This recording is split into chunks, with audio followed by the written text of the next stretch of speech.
کہ یہ غلامی کا ویژن اللہ تعالیٰ نے ایسے ان تک پہنچایا۔ اچھا، ابتدائی مسلمان اور غلامی، اب رسول اللہ صلی اللہ علیہ وسلم پہ جو سابقون الاولون صحابہ ہیں، سابقون الاولون وہ ہیں کہ جو بالکل شروع کے پہلے دنوں میں جو ایمان لائے، یہ کون لوگ تھے؟ سیدنا ابو بکر صدیق، عثمان، طلحہ، زبیر، سعد بن ابی وقاص، سعید بن زید، ابو عبیدہ، سیدہ خدیجہ رضی اللہ عنہم اجمعین، یہ سب پہلے دنوں ہی مان لائے تھے۔ اور پھر کچھ غلام یا نیم غلام بھی لوگ تھے، وہ بھی مان لائے، جس میں سیدنا بلال، یاسر، سمیہ رضی اللہ عنہ، عمار، سہیب اور خباب رضی اللہ عنہ، یعنی یہ سب غلام تھے یا چلے نیم غلام ضرور تھے۔ نیم غلام کا مطلب یہ کہ وہ ایک طرح کا وہ فائنینشلی کسی کے ساتھ رہنا مجبوری تھی ان کی۔ تو اب رسول اللہ صلی اللہ علیہ وسلم کی جب یہ دعوت عام لوگوں تک پہنچنے لگی تو پھر ہوا یہ کہ پہلا ٹارگٹ منکرین کو لگے غلام۔ اب ظاہر ہے کہ قانونی طور پر ہر آقا کو یہ پورا حقوق تھے کہ چاہے تو وہ اپنے غلام کو قتل کریں، چاہے اس کے کوئی جسم کا حصہ کاٹ دیں، کچھ بھی کریں، وہ اس کے لیے کوئی مسئلہ نہیں تھا۔ تو اس کے لیے آپ جو سنے ہوں گے اپنے واقعات کہ وہ بلال رضی اللہ تعالیٰ عنہ کو، ان کا جو آقا ہے، ان کو ایک ریت دھوپ کے جگہ ان کو لٹا دیتا تھا کہ چلو تم یہ جو ایمان ہے توحید کا، اس کو چھوڑو اور شرک کو تم مانو۔ سین یاسر، سمیہ رضی اللہ عنہ، ان کے آقا تھا ابو جہل، تو وہ پھر یاسر رضی اللہ تعالیٰ کو پہلے تشدد کرتے رہے، سمیہ رضی اللہ تعالیٰ ان کی بیگم تھی، ان کو بھی کرتے رہے تشدد، اور پھر آہستہ آہستہ دیکھا یہ پھر بھی ایمان نہیں لا رہے، ان دونوں کو شہید کر دیا گیا۔ اور انہی کے بیٹے تھے عمار رضی اللہ عنہ، ان کو قتل تو نہیں کیا لیکن بہرحال تشدد ان پہ بھی جاری تھا۔ تو یہ سچویشن چل رہی تھی۔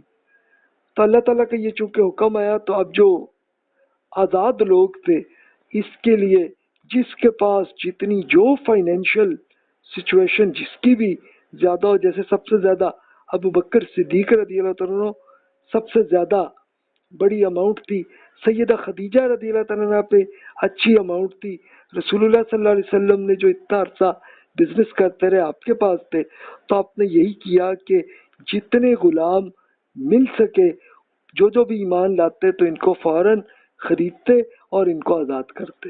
تو یہ ہوا سلسلہ۔ پھر اللہ تعالیٰ نے یہ بھی حکم وہی دیا تھا،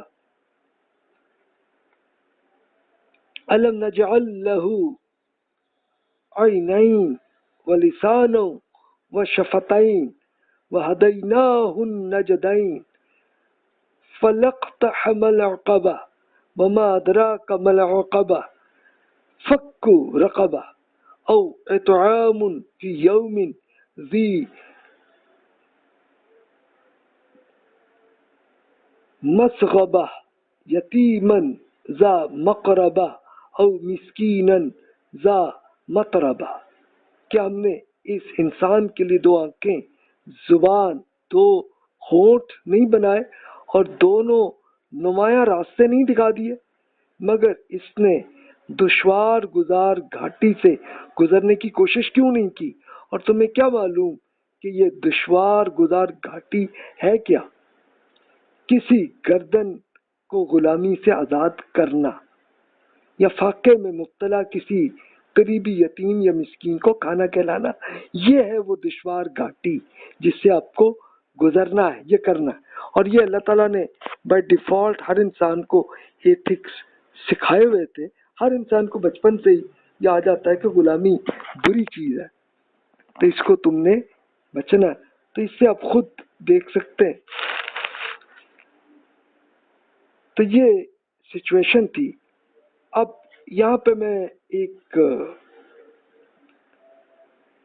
امریکن نان مسلم اسکالر ٹاؤن سینٹ، انہوں نے جو کچھ لکھا اپنی بک میں، ٹاؤن سینٹ صاحب نے ایشیا ورسز یورپ میں انہوں نے جو لکھا ہے، تو چلیں ان کے ہسٹری پہ جو کچھ انہوں نے لکھا ہے تو وہ بھی ہم دیکھتے ہیں کہ وہ کیا کہتے ہیں۔ Numerous slaves also announced their adhesion to the new opinions. Abu Bakr رضی اللہ عنہ exhausted great wealth for an Arab in purchasing slaves who had been persecuted for their admiration of Muhammad sallallahu alaihi wasallam, and from that day to this Islam has been distinguished by its adherence to one high principle: the slave who embraces Islam is free, not simply a freed man, but a free citizen, the equal of all save the Sultan, competent de facto as well as the jure to all and every office in the state. یعنی اب یہ دیکھیے کہ انہوں نے سب سے زیادہ رسول اللہ صلی اللہ علیہ وسلم اور ابو بکر صدیق رضی اللہ عنہ کا کیا کہ انہوں نے سٹارٹ میں ہی یہ کام کیا کہ اب ظاہر ہے کہ یہ بزنس اتنا عرصہ کرتے رہے تو اس میں بہت اچھی اماؤنٹ ان کے پاس تھی، تو اس سے کیا استعمال کہاں کرتے رہے کہ غلام خریدنا، آزاد کرنا۔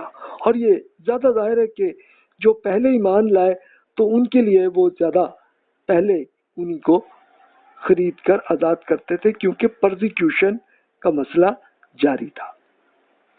اچھا، اور پھر ایٹ دا اینڈ تو پھر یہ بھی ہوا کہ خود جب حکومت بن گئی تو پھر تو یہ ہوا کہ باقاعدہ اللہ تعالیٰ نے کہ حکم کے عین مطابق اس طرح سے اتنی بڑی اماؤنٹ فکس کر دی کہ جس کے لیے اب غلام آزاد کرتے جائے۔ قرآن مجید میں آپ یہ دیکھ لیجئے، اللہ تعالیٰ نے یہ بتا دیا کہ بھی آپ نے اپنے فنڈ کو آپ نے کدھر استعمال کرنا۔ تو یہ نیکی ہے کیا؟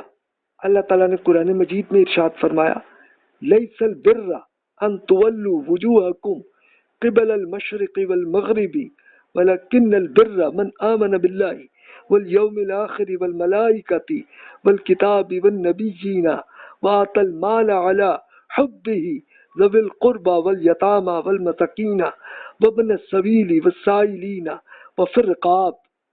نیکی یہ نہیں کہ تم اپنے چہروں کو مشرق یا مغرب کی طرف کر لو، بلکہ نیکی تو یہ ہے کہ کوئی اللہ، یوم آخرت، فرشتوں، آسمانی کتب اور نبیوں پر ایمان لائے اور اپنے مال کو اللہ کی محبت میں رشتہ داروں، یتیموں، مسکینوں، مسافروں، سائلوں اور غلاموں کو آزاد کرنے کے لیے خرچ کرے۔ یہ نیکی ہے۔ یعنی اس وقت عرب لوگ جو ہے وہ امپریس ہوتے تھے کہ جناب نیکی تو وہ زیادہ ان کو پتہ ہے بنی اسرائیل کو، جس میں جیوز بھی تھے، کرسچنز بھی تھے، تو وہ انہوں نے زیادہ فوکس کیا ہوا تھا قبلہ کا، کہ اب اسپیشلی فوکس کیا ہوا تھا کہ جو جیوز یہ سمجھتے تھے کہ یروشلم کا جو مغربی حصہ ہے، ویسٹرن وال، یہ قبلہ ہے، تو وہ اسی پہ زیادہ بحثیں اور اسی پہ فوکس کرتے تھے. اور کرسچنس وہ کہتے تھے ایسٹرن وال جو ہے وہ زیادہ اہم ہے اور وہ اس طرف نماز زیادہ اہم ہے، تو وہ یہ کرتے تھے. تو اللہ تعالیٰ نے یہ بتایا کہ بھی اللہ تعالیٰ کے لیے یہ کوئی اہم نہیں ہے، بلکہ نیکی یہ ہے کہ آپ اللہ تعالیٰ، آخرت، فرشتوں، اللہ تعالیٰ کی کتابوں اور انبیاء کرام پر ایمان لاؤ، اور پھر تم اللہ کی محبت میں یہ خرچے کرو. کس پہ خرچے؟ کہ اپنے رشتہ دار، یتیم، مسکین، مسافر، سائل.